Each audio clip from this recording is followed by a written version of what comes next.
অ্যানাস কিচেনে আপনাদের সবাইকে স্বাগত। আশা করি সবাই ভালো আছেন। আজকে আমি নিয়ে এসেছি আপনাদের জন্য জর্দা পোলাও রেসিপি।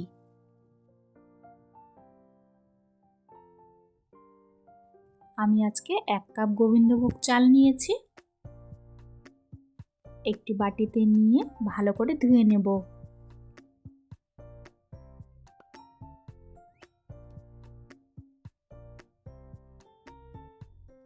দু-তিনবার জল পাল্টে ভালো করে ধুয়ে নিয়েছি।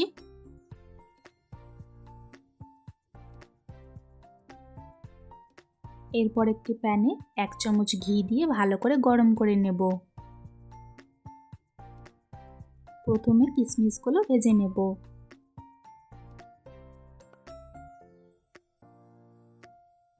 কিশমিশগুলো ভেজে নিয়ে একটি পাত্রে তুলে রাখব। এরপর কাঠবাদামগুলোও ভেজে নেব। আপনারা এখানে যে কোনো ড্রাই ফ্রুটস ব্যবহার করতে পারেন। প্যানে আরও 1 চামচ ঘি দিয়ে ভালো করে গরম করে নেব। এরপর কয়েকটি গোটা গরম মশলা দিয়ে দিলাম।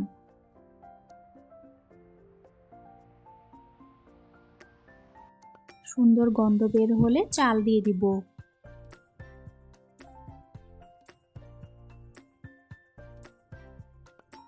চাল দিয়ে 2-3 মিনিট মতন ভেজে নিতে হবে।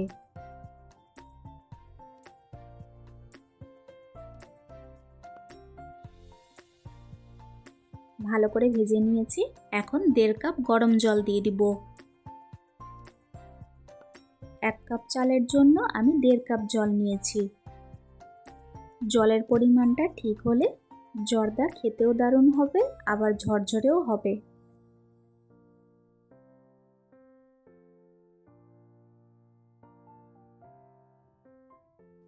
এরপর সামান্য একটু নুন দিয়ে দিলাম আর দিয়ে দিলাম 1 চামচ ফুড কালার। ফুড কালার দিয়ে ভালো করে মিশিয়ে নিয়ে 5 মিনিটের জন্য ঢাকা দিয়ে রেখে দিলাম। 5-6 মিনিট পর জল প্রায় শুকিয়ে এসেছে। এখন কিছুটা মোরব্বা ও ভেজে রাখা ড্রাই ফ্রুটসগুলো ছেড়ে দেব। আমি কিছুটা ড্রাই ফ্রুটস রেখে দিয়েছি সাজানোর জন্য। আজকের রেসিপিটা যদি আপনাদের ভালো লাগে, আমার চ্যানেলটিকে লাইক, শেয়ার, সাবস্ক্রাইব করে আমার পাশে থাকবেন। আবার একটু ভালো করে মিক্স করে নিয়ে 5 মিনিটের জন্য ঢাকা দিয়ে রেখে দেব।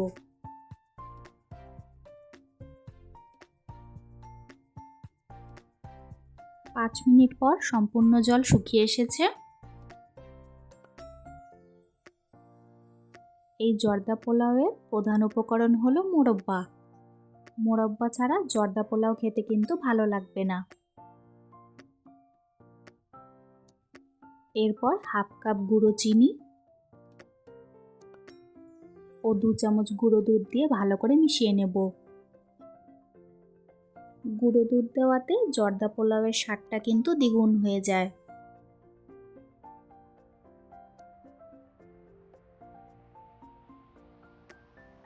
ভালো করে মিক্স করে নিয়ে 2-3 মিনিটের জন্য ঢাকা দিয়ে রেখে দেব।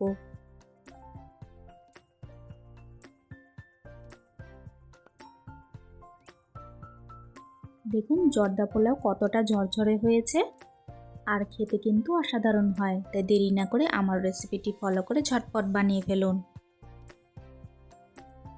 ব্যাস তৈরি হয়ে গেল আমাদের আজকের রেসিপি, খুবই টেস্টি জর্দা পোলাও। আমি উপর থেকে পেস্তা ও মিষ্টি দিয়ে সাজিয়ে দিয়েছি।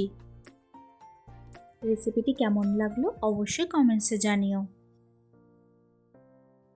যারা জর্দা পোলাও খেতে ভালোবাসেন তারা আমার রেসিপিটা ফলো করে একবার অবশ্যই ট্রাই করবেন। আশা করি ভালো লাগবে। আজকের ভিডিও দেখার জন্য আপনাদের সবাইকে অনেক ধন্যবাদ।